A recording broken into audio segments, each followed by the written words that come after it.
நம்ம வீட்டு விசேஷங்க. இன்றைக்கி ஒரு 70 பேருக்கு உண்டான சிக்கன் கிரேவி எப்படி சிம்பிளாக செய்கிறதுன்னு பார்க்கலாம். முதல்ல ஆனியனை வதக்கிறோம். நல்லா பொன்னிறமாக வதக்கினதுக்கப்புறம் பட்டை, சோம்பு, கிராம்பு இதெல்லாம் போட்டு நம்ம ஒரு செமி கிரேவி மாதிரி இன்றைக்கி சிம்பிளாக பண்ணுறோம். முதல்ல பட்டை, சோம்பு,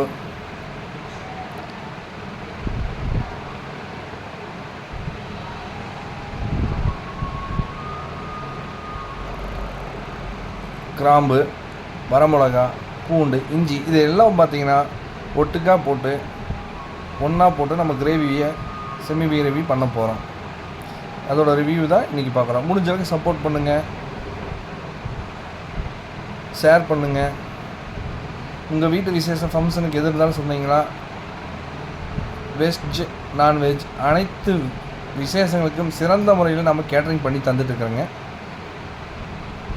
இன்றைக்கி எங்கள் வீட்டு விசேஷத்துக்கு உண்டான முதல்ல குழம்பு, கோழிக்குழம்பு, நாட்டுக்கோழி கோழிக்குழம்புக்கு கிரேவி செமி கிரேவி மாதிரி வைக்கிறோம். 70 பேருக்கு உண்டான சமையலுங்க.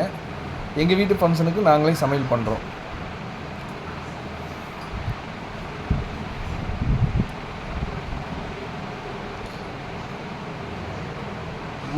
அதாவது ஆனியன் வதங்கிறதுக்கு முதல்ல ஆனியன் ஊற்றி நல்லா வதங்கினதுக்கப்புறம் கொஞ்சம் ஆனியன் வேகிறதுக்காக லைட்டாக தண்ணி கொடுத்துக்கிறோம்.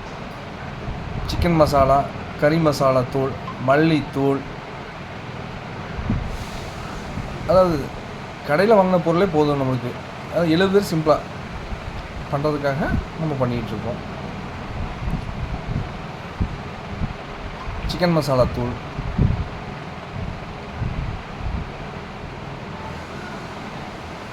நல்லா நம்ம கரண்டி விட்டு கிண்டி பெரட்டி எடுத்துக்கணுங்க.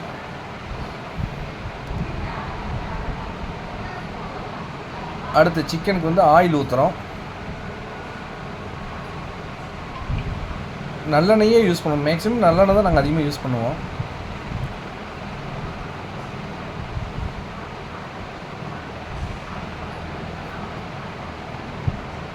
கடுகு, கடலைப்பருப்பு, உளுந்தம்பருப்பு, எண்ணெய் தாளிப்பு கொடுக்கணும்.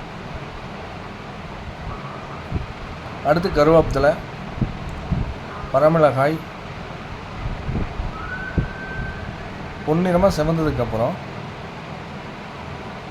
நல்லா பொன்னிறமாக செவக்கணும். வரமிளகாய் கொடுக்குறோம்.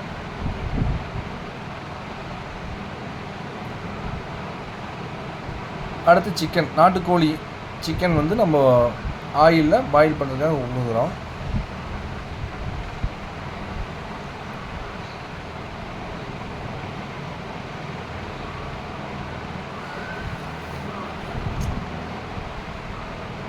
மீடியமான ஃப்ளேவரில் வச்சு அடுப்பு எரிய விட்டு ஒரு கரண்டி விட்டு கிண்டுறோம். அதாவது சிக்கன் வந்து அந்த ஆயிலில் கொஞ்சமாவது பாயில் ஆகிற அளவுக்கு நம்ம கொடுக்குறோம். 1 கிலோ சிக்கனுக்கு 100 மில்லி எண்ணெய், நல்லெண்ணெயே போதுமானதாக இருக்கும்.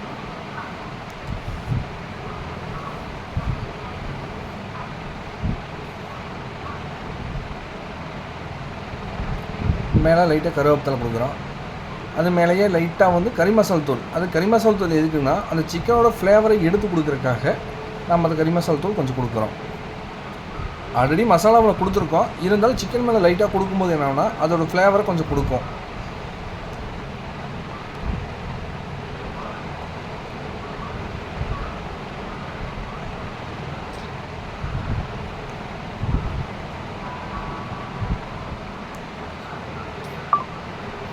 கொஞ்சம் சாம்பார் தூள் கொடுக்கலாம். உங்களுக்கு தேவைப்பட்டால் நீங்கள் சாம்பார் தூள் கொடுக்கலாம். நான் தேவைங்கிறனால நான் சாம்பார் தூள் கொடுத்துருக்குறேன். மேக்ஸிமம் எல்லோரும் சைவத்துக்கு தான் சாம்பார் தூள் யூஸ் பண்ணுவாங்க. நாங்கள் சிக்கனுக்கு கொஞ்சம் அப்படியே யூஸ் பண்ணிக்கிட்டு இருக்கோம். கரண்டி விட்டு நல்லா கிளறிக்கிறோம். அந்த மசாலாலாம் அந்த சிக்கனோட ஒன்றா சேர்ந்து வர அளவுக்கு ஒன்றா மிக்ஸ் பண்ணி நம்ம ரெடி பண்ணிக்கலாம். ஒரு பெரட்டு, அதாவது லெஃப்ட் அண்ட் ரைட் ஒரு பெரட்டிக்கிட்டு நம்ம கேட்டரிங்கில் எப்போவுமே பார்த்திங்கன்னா இது ஒரு ஸ்பெஷலாக நம்ம செய்யக்கூடிய கிரேவிங்க. உங்கள் வீட்டு விசேஷத்துக்கு தேவைப்பட்டால் சொல்லுங்கள். அங்கேயே வந்து ஆர்டர் பேரில் சமையலும் பண்ணி கொடுத்துட்ருக்கோம்.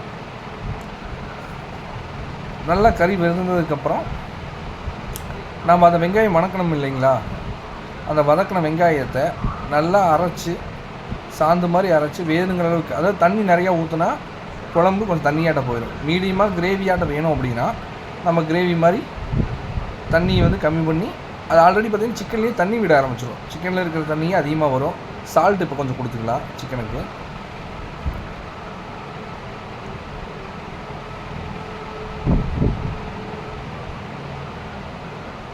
சால்ட்டு கொடுத்து நல்லா ஒரு பரட்டிக்கிட்டு, உப்பு வந்து தேவையான அளவு கொடுங்க. கறி நல்லா வெந்ததுக்கப்புறம்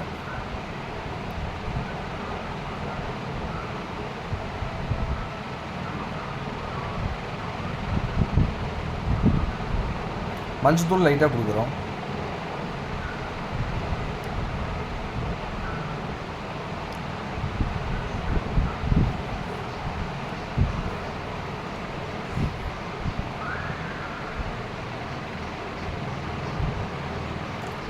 அடுத்து சாந்து ஊற்றிக்கிறோம். அந்த வெங்காயம் வணக்கணும் இல்லைங்க இல்லையா, அதை சாந்தை அரைச்சி நல்லா ஊற்றி ஒரு 5 நிமிஷம் கொதி விட்டோம் அப்படின்னா நம்மளுக்கு சிக்கன் கிரேவி ரெடி. நல்ல ஒரு பெரட்டிக்கலாம்.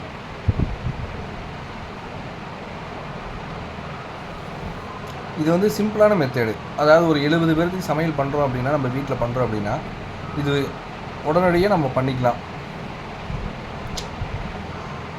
நம்ம இந்த இஞ்சி பூண்டு பேஸ்ட்டு ஆட் பண்ணிக்கிறோம். ஆல்ரெடி மிளகுல சேர்த்திட்டோம். நாம் வந்து எல்லாமே ஆனியன்லேயே கொடுத்துறோம். பட்டை, சோம்பு, கிராம்பு, கசகசா இது எல்லாமே ஆனியன் வதங்குற மாதிரி அப்போவே நம்ம கொடுத்துறோம். இப்போ கிரேவி ரெடி ஆயிடுச்சு. பாருங்கள், சிக்கன் நல்லா வெந்துருச்சு. நல்லா ஜூஸியாக இருக்கும், டேஸ்ட்டாகவும் இருக்கும்.